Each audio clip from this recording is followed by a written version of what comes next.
over the next few months, hordes of people are going to spend money to get a ever so slight alteration to Dungeons and Dragons.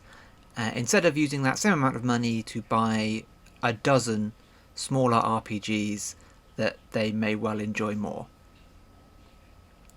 And that's irritating. So let's talk about it. So it's September and I'm trying to go hard on this channel for a little bit, just really push some stuff. I've got lots of bigger projects coming out as well, so that's going to be fun. But yeah, I just wanted to make some more like quick fire, I don't know how short this video is going to be described as quick, but some quick fire ideas and thoughts just launched out onto here. So yeah, expect to have quite a few of these over September.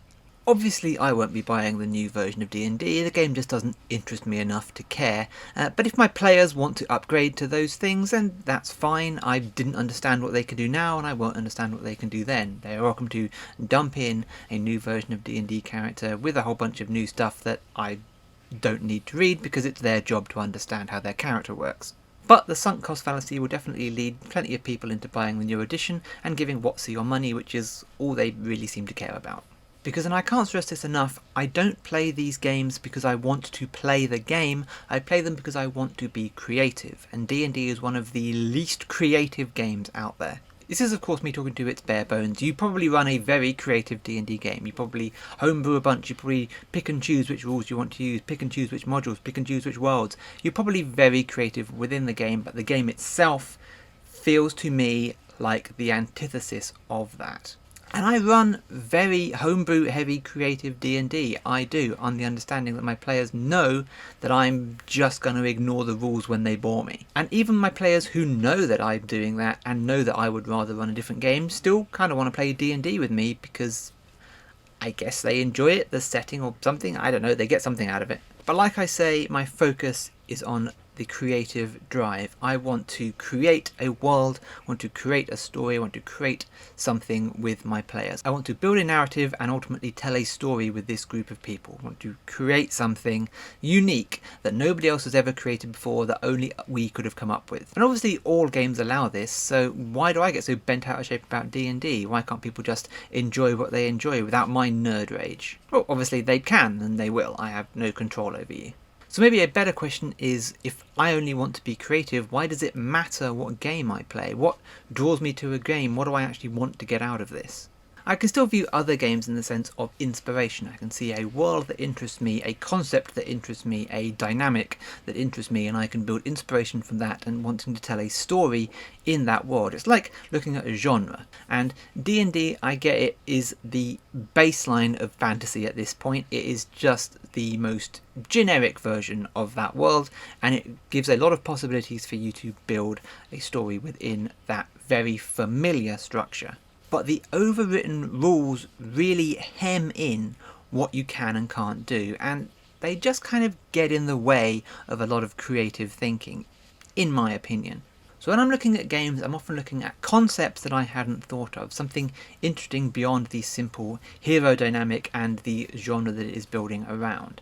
Brindlewood Bay, for example, you are old ladies, part of a little old lady book club or whatever, who has to fight some kind of monstrous evil that's rising in the town. That's an interesting base concept. Root, I'm a big fan of the Root board game, so when the Root RPG came out I was like, oh, that sounds intriguing, the ability to be a vagabond traversing that curious world of woodland fantasy. But I will never run a game simply because I want to run a game. I will run a game because I have an idea for a seed for this world that I want to tell. I don't simply just want to run the game. Otherwise I'd be advertising a lot more D&D on my start playing, because it's the big ticket item, you're more likely to fill a game. I just have no inspiration from D&D. It's just too fiddly.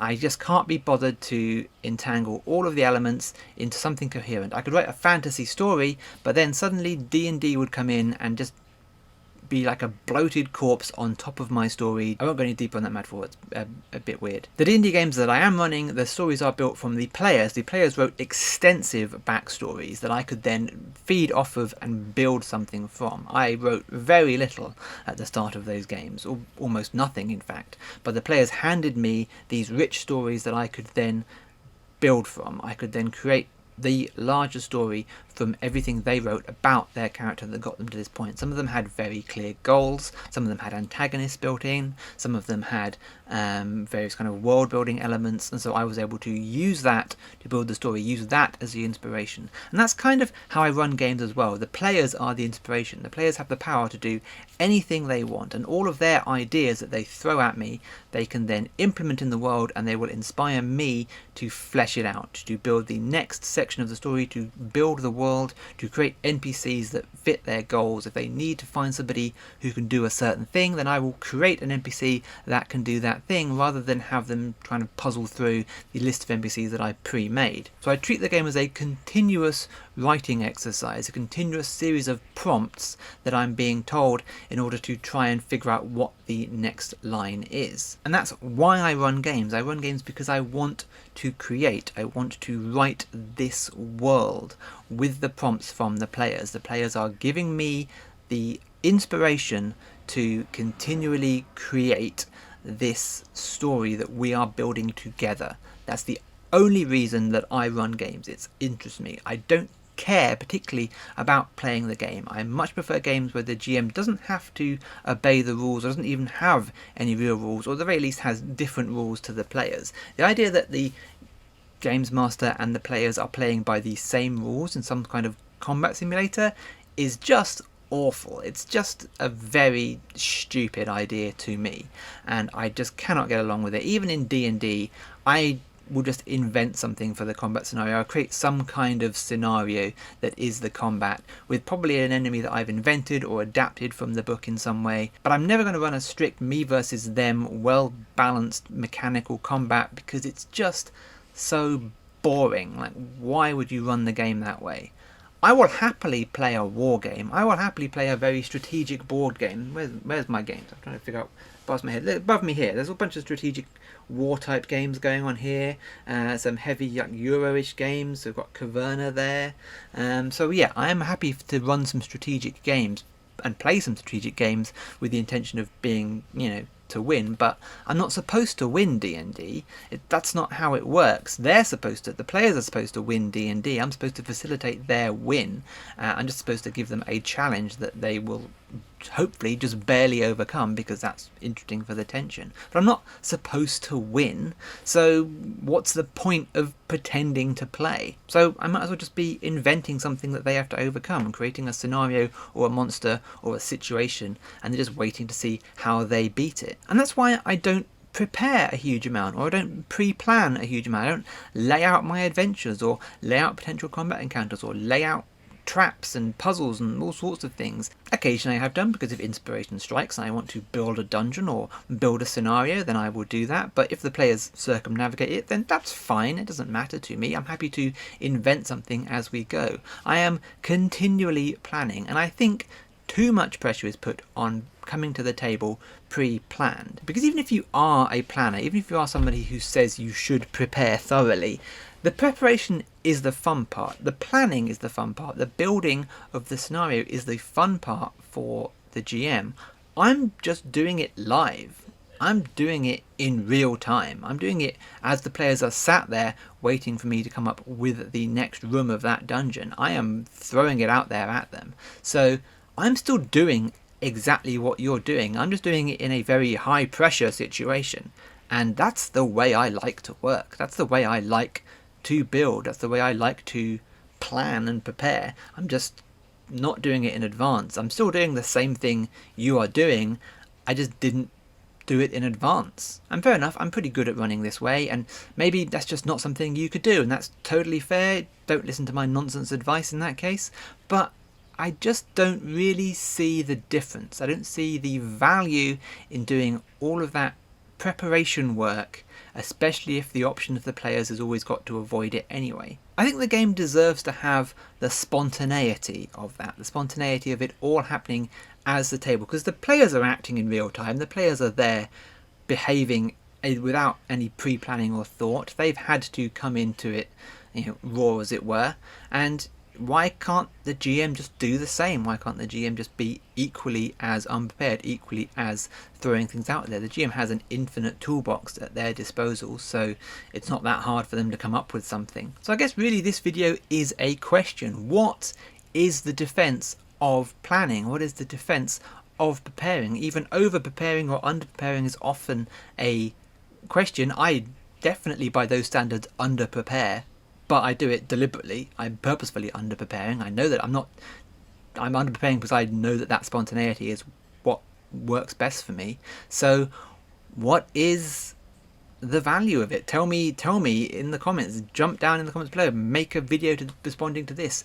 What is the purpose of that preparation if you're going to have to improvise a lot around it anyway, and if that spontaneity works for the players, why can't it work for the GM? Why can't that be the baseline that the GM says, okay, give me a second, I need to build something that sparks here? Why can't you have little seeds of information and then just expand them in the moment? Is it too hard? Can people just simply not do that? Is this some kind of skill set that I've somehow acquired with my way overactive imagination? Am I just talking absolute nonsense and most people just can't think like that?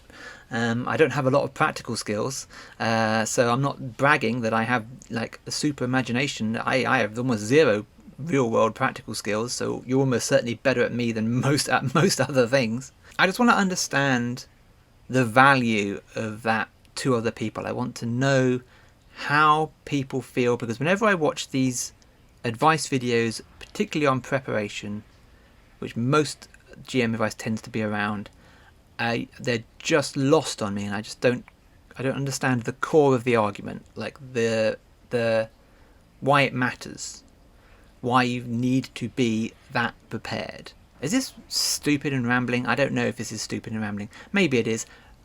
Maybe a lot of the videos I'm going to make this September are going to be stupid and rambling, but here we are. I'm just throwing questions out there, throwing a video out there into the universe and seeing if anybody engages with it. So yeah, let me know your thoughts in the comments.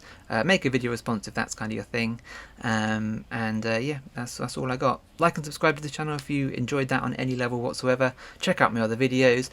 Check out my Twitch, where I'm trying to do more live stuff there, some gaming stuff, as well as some RPG actual play stuff. Hopefully more and more as the future goes on. I have a Ko-fi support page if you want to buy me a cup of coffee. It'd be lovely. Everything goes into supporting me doing more work on this channel. And we have a Kickstarter out at the moment. Almost certainly true whenever you're watching this in the future, I'll have some sort of Kickstarter out, but there's a Kickstarter for a board game that I designed. Again, you can find the link there below. Go to the pre-launch page, or if it's up, where you can choose to be notified, join the notifications list, or if it's launched, if the Kickstarter is launched, then please bid on it. If you like the look of the game, have a bid and buy the game. Why not? Probably some other links. Discord, there's other links. They're all down below. My link tree is below to my socials and all that other nonsense. But yeah, thanks for watching.